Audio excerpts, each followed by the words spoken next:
હાલમાં વડોદરાના કોટંબી સ્ટેડિયમ ખાતે વુમેન્સ પ્રીમિયર લીગ રમાઈ રહી છે ત્યારે લાઇવ ક્રિકેટ મેચ દરમિયાન ઓનલાઇન સટ્ટો રમતા 5 વ્યક્તિઓને વડોદરા ગ્રામ્ય લોકલ ક્રાઇમ બ્રાન્ચ એલસીબી દ્વારા ઝડપી પાડવામાં આવ્યા છે।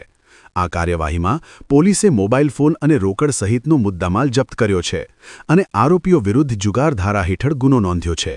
સ્ટેડિયમની અંદર બેસીને આરોપીઓ ઓનલાઇન સટ્ટો રમી રહ્યા હતા।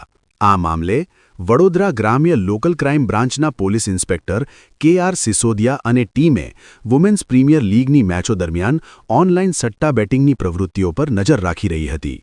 દરમિયાન વડોદરા ગ્રામ્યના કોટંબી સ્થિત બીસીએ સ્ટેડિયમમાં ચાલી રહેલી WPL 2026ની મેચોમાંથી 22 જાન્યુઆરીના રોજ ગુજરાત જાયન્ટ્સ અને યુપી વોરિયર્સ વચ્ચેની મેચ દરમિયાન પોલીસને મળેલી બાતમીના આધારે સ્ટેડિયમની અંદરના વિંગમાં બેઠેલા કેટલાક વ્યક્તિઓ તેમના મોબાઈલ ફોનમાં આઈડી દ્વારા લાઇવ મેચ પર ઓનલાઇન સટ્ટા બેટિંગ કરી રહ્યા હતા।